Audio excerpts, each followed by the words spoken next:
mwiriwe abakurikiye iki kiganiro. Uyu munsi tugiye kuganira ku buryo bw'imicungire y'abashyingiranywe. Turaganira ku birebana n'imicungire y'umutungo w'abashyingiranywe. Nk'uko twese tubizi kandi tubimenyereye, iyo umusore n'inkumi bagiye gushinga urugo babimenyesha imiryango n'inshuti, bakabafasha gutegura ubukwe bwabo, bubahiriza imihango yose y'ubukwe irebana n'umuco. Murabizi ibikunda kuba ni nko gufata irembo, kujya gusaba umugeni ndetse no gukwa.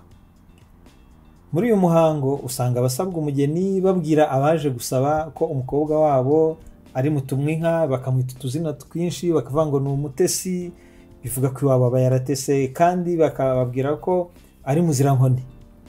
Ibi byose baba bashaka kuvuga ko umwana wabo agomba kuzafatwa neza akanateteshwa nk'uko iwabo yari yaratese.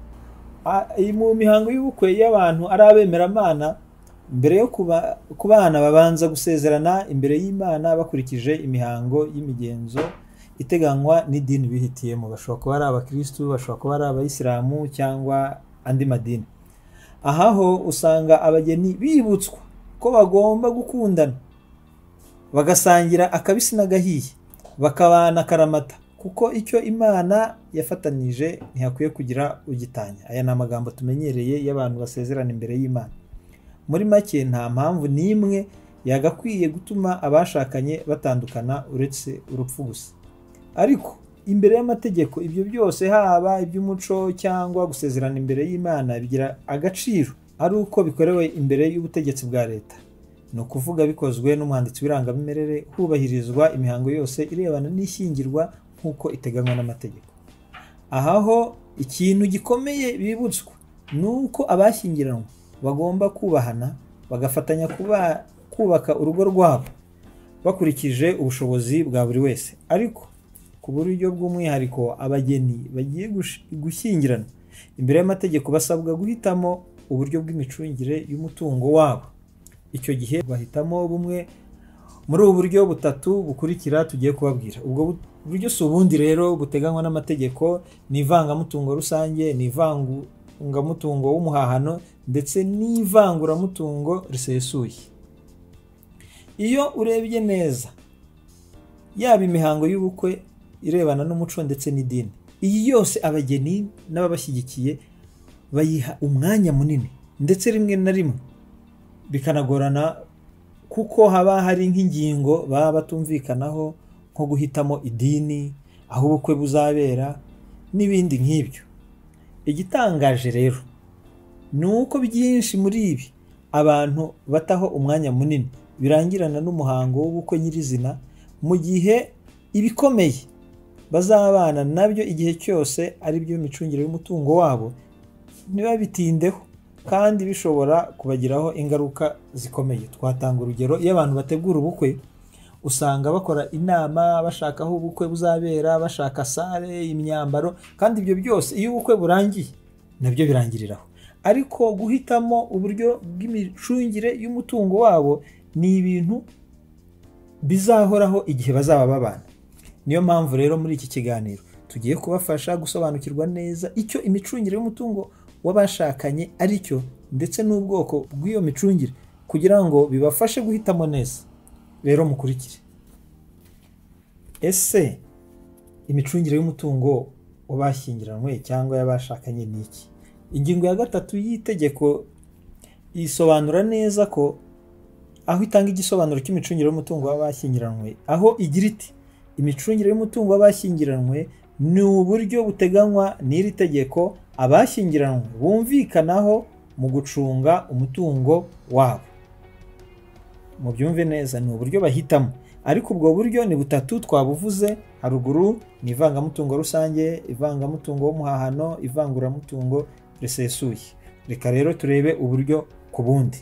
Ivangamutungo rusange tubisanga mu itegeko guhera ku ngingo ya 5 kugeza ku ngingo ya 8.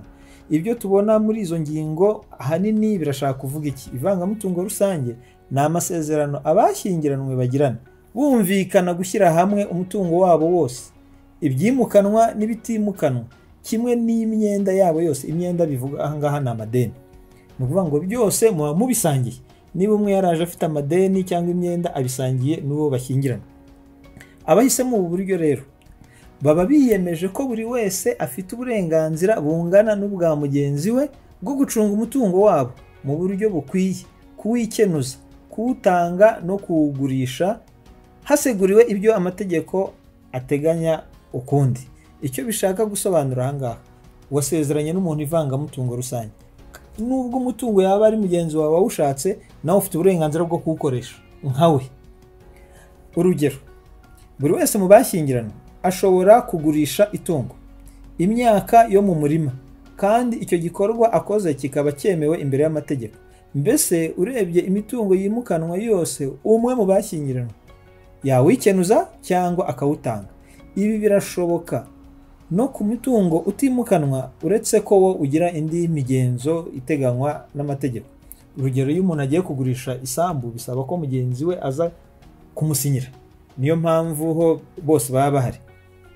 Iyo abantu bahisemo ubu buryo, ntawe ugira umutungo we bwite, kabone niyo waba umwanditseho wenyine. Aha twatanga urugero, niba uri Miss Rwanda, muri uyu munsi wagiye mu marushanwa ubaye Miss Rwanda, ukaba wahawe imodoka, iyo modoka ni wowe yanditseho, ugacya ugashyingiranwa cyangwa ugashaka, uwo mushakanye iyo modoka muba muyisangiye, umugabo wawe. Niba kandi hashize igihe umugabo wawe nawe iwabo bakamuha inzu, ababyeyi be bakamuha inzu, iba iyanyu mwembi. Urumva, wowe wazanye imodoka nawe wazanye inzu, icyo gihe ni ibyanyu mwembi ku buryo bungana. Murabyumva rero ivangamutungo rusange icyo ari cyo. Reka noneho turebe ivanguramutungo risesuye. Ubundi itegeko uburyo ribipanga, habanza ivangamutungo rusange, hagakurikiraho ivangamutungo muhahano, ivanguramutungo risesuye rikaza nyuma, ariko twe twahisemo kuriheraho, turasobanura impamvu. Ivanguramutungo risesuye ni guhera ku ngingo ya 14 kugera ku ya 17. Aho bitandukaniye n'ivangamutungo, ivangamutungo muvanga byose, imyenda, ni ukuvuga amadeni n'ibindi byose mutunze, byaba ari ibyo mwari mufite mbere yo gushyingirwa, igihe cyo gushyingirwa, ndetse munatandukana, muba mubivanze byose. Mu gihe ivanguramutungo buri wese aba atunze ibye, itegeko ribivugaho iki? Itegeko rivuga ko ivangamutungo risesuye ari amasezerano abashyingiranywe bagirana bumvikana gufata neza urugo rwabo hakurikijwe ubushobozi bwa buri wese, bakagumana ukwikenuza, ugucunga no gukoresha uko bikwiye umutungo wabo. Ibi bisobanura ko buri wese yimenya ku birebana n'umutungo, akubahiriza gusa inshingano zo kumenya ibitunga urugo. Urugero, niba umugabo akora ariko umugore adakora, ntabwo azamusiganya ku birebana n'ibitunga urugo. Aha turavuga ko buri wese acunga umutungo we, ariko bose bakamenya ibitunga urugo. Iyo umwe akora undi adakora, wa wundi ukora niwe umenya ibitunga urugo. Bivuga ko ibintu byose bikeneye amafaranga niwe uzabikora.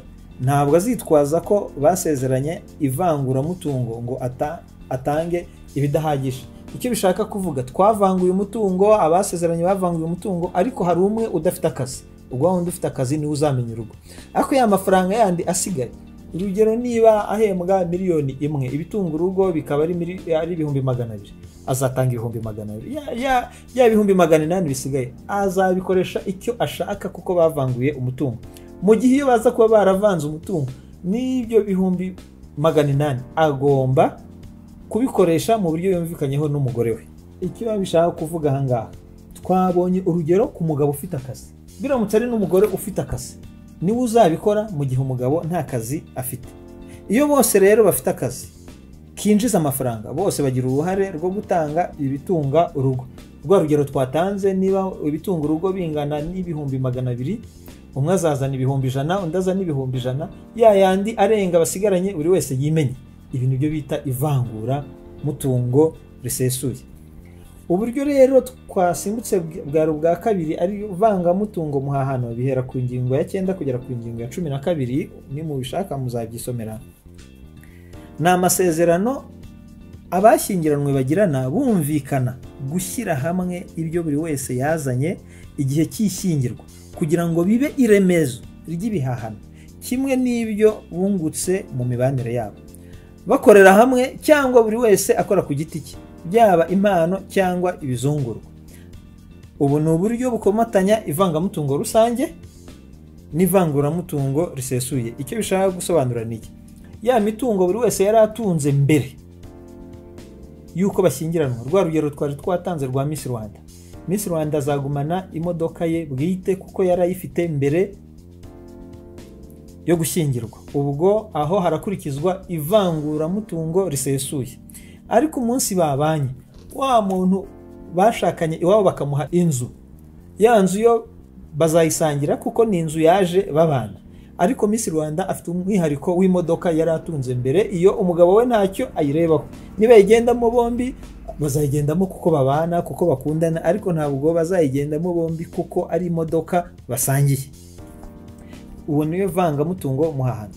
Icyitonderwa rero, mu gihe cy'ishyingirwa buri wese hashingiwe ku bushobozi bwe agira icyo abanza kuzana mu rugo rushya kugira ngo kibe iremezo cyangwa se fondasiyo y'urugo, kuko urugo rutabaho rutagira umutungo. Twumvikanye ko buri wese agumana imitungo ye asanganywe, noneho tukazasangira iyo tuzahaha tubana, ariko kugira ngo urugo rubeho turabanza tukagira icyo tuzana twakwita nka contribution buri wese azana kugira ngo urugo rutangire. Tumaze kumva rero ibi byose, tumaze kumva uburyo aho butandukanye, hari ibintu by'ingenzi tugiye kureba bimeze nk'ingaruka z'uburyo tuba twahisemo. Kubirebana no kwishyura imyenda, abavanze umutungo, abahisemo ivanga mutungo, itegeko rivuga ko abashyingiranwe bafatanya kwishyura imyenda yafashwe mbere na nyuma yo gushyingirwa. Bivuga ko uwafata umwenda wese waba ufitiye akamaro urugo cyangwa umwe mu bashyingiranwe, mugenzi we amufasha kuwishyura. Yaba ari umwenda yafashe ufitiye urugo akamaro cyangwa udafitiye urugo akamaro, barawusangiye. Urugero, umugabo ni umucuruzi agahomba, bikaba ngombwa ko aryozwa ku giti cye imisoro ya leta atishyuye, hanyuma akabura amafaranga yo kwishyura uwo musoro. Ubwo umugore niba akorera umushahara utubutse azamufasha kwishyura, aho kugira ngo imitungo yabo itezwe cyamunara hagamijwe kwishyuza ku ngufu umusoro wa leta utarishyuwe. Bishaka kuvuga ngo niba ufite umugabo w'umucuruzi ntiyishyure imisoro bakamwishyuza, ntabwo uzanga kwishyura kuko mwavanze umutungo, uzamufasha kwishyura wa musoro ku mushahara wawe. Nubyanga bazafata nk'inzu mutuyemo kuko nayo muyisangiye bayigurishe kugira ngo yishyure. Ese ivangamutungo muhahano, kwishyura imyenda ho bigenda bite? Inguzanyo y'imyenda yafashwe n'umwe mu bashyingiranwe mu buryo bw'ivangamutungo hagamijwe gukemura ibibazo by'urugo byishyurwa n'umutungo rusange. Ni ukuvuga ngo abantu basezeranye ivangamutungo, umwe agafata umwenda, tuvuge aragiye aguze imodoka izajya itwara abana ku ishuri. Ubwo kuko biri mu nyungu z'urugo bazafatanya kuyishyura kandi bazakoresha wa mutungo basangiye. Iyo umutungo rusange udahagije kugira ngo wishyure uwo mwenda wose, ibisigaye byishyurwa n'umutungo wa buri wese mu bashyingiranwe ku buryo bungana. Reka dutange urugero. Tugendeye kuri rwa rugero twavuze mbere rw'umugabo wananiwe kwishyura imisoro ya leta, bikaba ngombwa ko hafatirwa imitungo ye kugira ngo igurishwe havemo ubwishyu. Aha hafatwa imitungo ye bwite, hagafatwa n'imitungo asangiye n'umugore we, ariko umutungo bwite w'umugore ntabwo wakorwaho. Dufate urugero, umugabo arasabwa kwishyura miliyoni 20 z'umusoro, umutungo basangiye ukaba ufite agaciro ka miliyoni 10, uwo nguwo uzagenda kuko bawusangiye. Umugabo akaba afite umutungo yihariye ufite miliyoni 5, nawe uzagenda. Ariko umugore afite umutungo yihariye ufite miliyoni 10. Miliyoni zishyurwa ni 20, habonetse 10 ku mutungo rusange, habonetse 5 ku mutungo w'umugabo gusa, ntizibaye 15, haracyabura miliyoni 5 zo kwishyura imisoro. Umugore nubwo atunze miliyoni 10 yari afite mbere yo gushyingirwa, zikaba zimwanditseho we ku giti cye, ntabwo izo zizakorwaho kuko ni umutungo we bwite. Mu mutungo muhahano, mu kwishyura imyenda hishyurwa imyenda yafashwe n'umwe muri bo, hishyurwa hakoreshejwe, iyo bitari mu nyungu z'urugo hishyurwa hakoreshejwe umutungo rusange, waba muke hakishyurwa hakoreshejwe umutungo w'umuntu ku giti cye.